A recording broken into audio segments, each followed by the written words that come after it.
I baptize you in the name of the Father.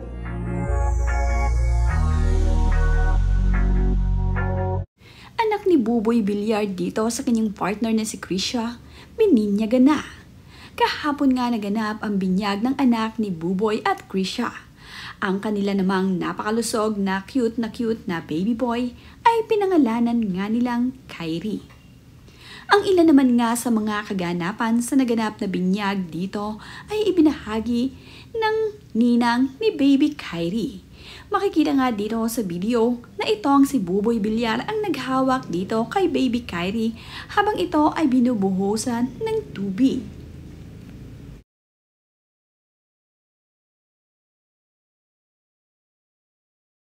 Simpleng binyagan nga lamang ang naganap dito sa baby ni Buboy Villar. Dinaluhan naman din ng ilan sa mga ninong at ninang ang binyag ng kanilang inaanak. Mayroon nga ring ilang celebrities na nag-anak dito sa anak ni Buboy Villar. Napabilang nga dito ang mag-asawang Micael Daes at Megan Yang. Nandito rin itong si Lovely Abella na nag-anak dito sa anak ni Buboy. At ang sikat na influencer na si Miss Rhea Tan ay kabilang din sa mga naging ninang.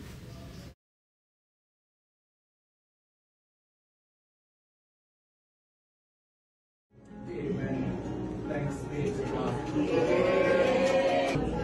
Lola na ako.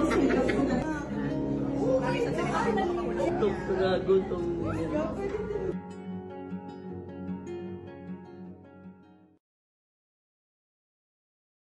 Halos malalapit nga ng mga kaibigan, kaanak, ang mga naging ninong at ninang ng anak ni Buboy Villar. Makikita nga dito na talagang piling-pili lamang ang kinuha ng mag-partner para maging ninang at ninong ng kanilang anak. Ngayon nga ay nabinyagan na ang baby boy ni Buboy Villar. Sa wakas nga ay masaya na rin ang mag-asawa dahil isa nga sa mga kagustuhan ng magulang ay mabinyagan ang kanilang anak upang ito nga ay maisama nila kung saan man sila magtungo. Naging pamahiin na kasi nating mga Pilipino na dapat bago isama ang ating mga baby sa mga lakaran ay dapat nga ay nabinyagan na ito. Kagaya na nga lamang ngayon ang ginawa ni na Buboy Villar at Krisha sa kanilang baby. Pinabinyagan na nga nila ito at kinuha ang kanilang mga napupusuang ninong at ninang.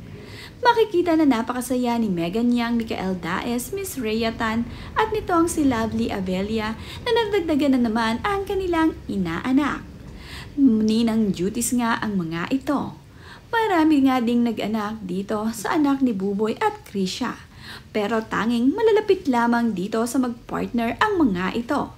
Mas okay pa nga ang gano'n na talaga namang ang kinukuha nating maging ninong at ninang ng ating mga anak ay pawang malalapit sa atin.